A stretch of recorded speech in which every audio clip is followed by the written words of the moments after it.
Good morning, lovely ladies and gentlemen. Steve Collins coming to you from gorgeous, sunshiny San Antonio, Texas, the second most powerful, passionate, and purposeful coach and speaker in the world. Hope you guys are fired up and ready for this fabuloso hump day. Let me just help you this morning. My intention as a coach is to bring the sting. I intend to bring the sting. The reason I like to bring the sting is if inspiration will not move you to action, I intend to create some cognitive dissonance and create a little bit of desperation, causing you to feel more pain being stuck than the pain of moving forward into something new and different. You can thank me later. Send checks to San Antonio, Texas, if you feel so moved. So, you refuse to grow? Well then, you are a coward. You are a coward if you refuse to go. Now, I am not calling you a coward, and I am not judging you as a coward. Webster's dictionary and the definition is calling you a coward. Steve Collins is not calling you a coward. Let me say it again. Do you refuse to grow and change? You're a coward.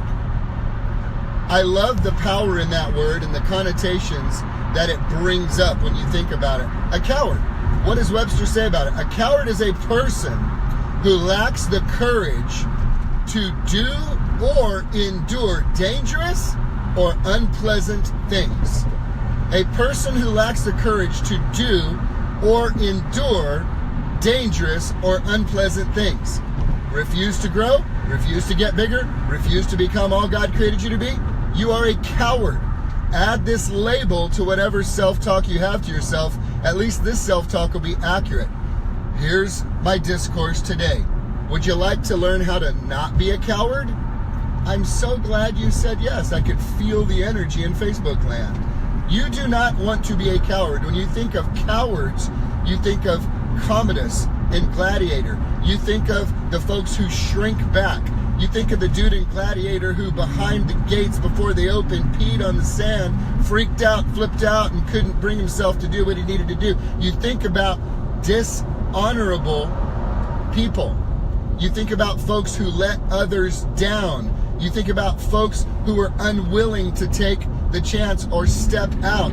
And if you are like me and all other human beings, you were likely rooting for that person before they made the decision to step into a cowardice place of shrinking back. If you saw Saving Private Ryan, there was a young man who witnessed his friends getting killed on the stairs and who was so cowardice, afraid, and lacked the courage that he stayed on the stairs with the gun and the weapon to do something about it, and he did not do anything about it. And you wanted him to stand up, and in the final end, when he had seen his commander Tom Hanks get killed, finally comes up with the courage, but at tremendous loss. So my question to you today is this: who in your life is losing out because you're a coward? Who in your life is getting taken out because you're a coward? Who in your life is missing opportunities because you are a coward? Who is suffering because you are a coward? Who is going to have to be taken out, hurt, in front of your face, brokenhearted, crying in tears, for you to make the decision to bring out the courage to do and endure dangerous and unpleasant things? Well, I don't want to go to the gym. Well, how are your kids going to feel when you are laying down on a stretcher being carted off by 911 to an ambulance? You know, what was it? Well, I ain't got time for no marriage seminars. I married her. I told her I loved her 18 years ago. I ain't going to do it. Well, what are you going to do, sir, when you come home and Paco the pool boy is at the house with your wife because you refuse to engage in change because you're a coward? What's it going to take? What is the damage that it's going to take for you to choose to make the decision to change and grow? Do you know that Jim Rohn says something fascinating? He's talking about nature. He says, you know how tall trees go? They grow as tall as they can grow. Do you know how long vines will grow? They'll go as long as they can grow. Do you know how big flowers will grow? They grow as big as they can grow. because that is the way of nature, is growth. And man is the only living organism that can choose to say, I'm done.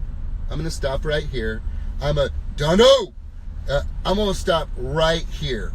I'm going to stop right here because you know what? That's too unpleasant. That's too uncomfortable.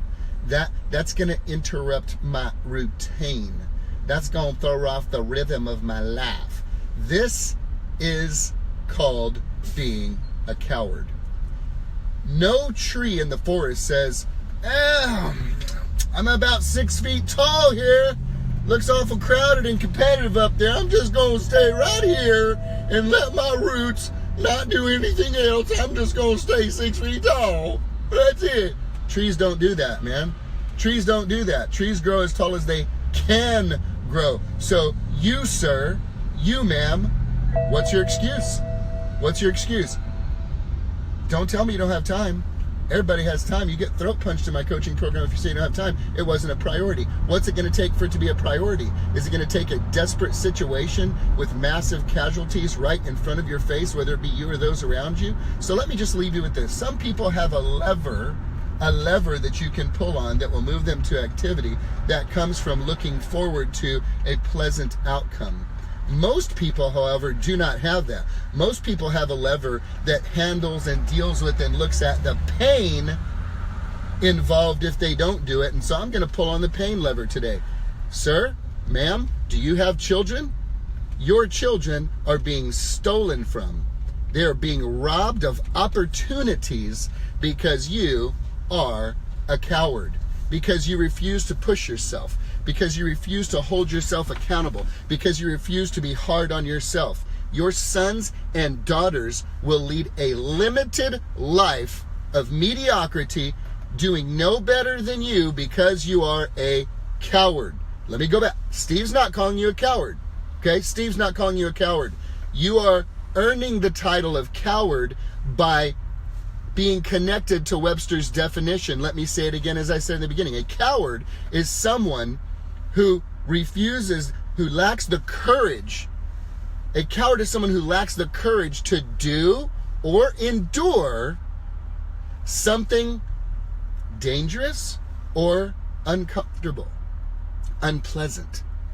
It's unpleasant to get up early to go work out. It's unpleasant to eat the foods that will energize you. It's unpleasant to humble yourself when you've been wrong and ask for forgiveness and restore relationships. It's unpleasant to come in earlier than anybody else. It's unpleasant to stay later than anybody else. It's unpleasant to practice your craft so hard you don't practice it till you get it right. You practice it until you can't get it wrong, meaning you never stop practicing. It's unpleasant. And you, if you are unwilling to endure that unpleasant activity, even though you know it would better you and your entire family tree, then you, my friend, have earned the title coward. Coward.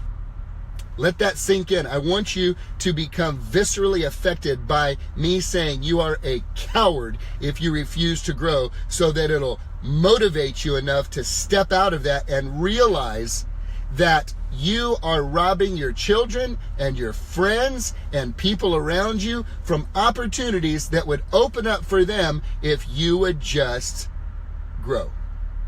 If you would just move in the direction you know you need to move in to become all that you were created to become. Ladies and gentlemen, are you a coward? You have two choices when you end this video today.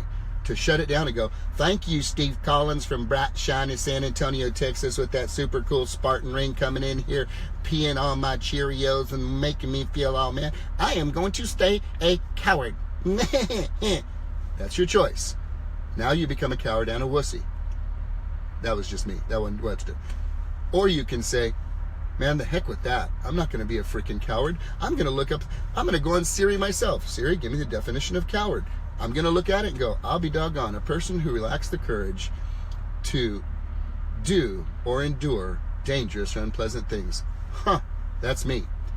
You look at that definition, a person who lacks the courage to do or endure dangerous or unpleasant things, and you say to yourself, I am not going to be a coward. I am not going to rob my friends and my family and my children from opportunities that would present themselves to them and us and others by me pushing past that barrier of discomfort, I refuse to do that. You make the decision to step out of cowardice into courageousness, and you begin to see what opens up for you. I'll leave you with this today, ladies and gentlemen. If you have a Bible, go to Joshua 1:9. Joshua 1 verse 9. Have I not commanded you? Be strong and courageous. Be not terrified, be not afraid, for I, the Lord your God, am with you wherever you go. You need some courage? God's got your back, and he's got a commandment for you. Be courageous, the opposite of being cowardice. He will give you the courage that you need, especially if your prayer is tied to not a selfish ambition of your own personal growth so that you can be on some yacht with gold teeth, waving money with big chains on your neck, and a bunch of honeys out there who really are just paid people who, when your money goes, they go too. Not that kind of crap. I'm talking about the real stuff. I'm talking about you become all you can be in service to other people. The bigger you get, the bigger your kids get, the bigger your friends get, the bigger your family gets, and the more people's lives you will be able to affect by stepping out into courage and away from cowardice. Ready to quit being a coward? Today's your day, baby. Love y'all. Have a great afternoon.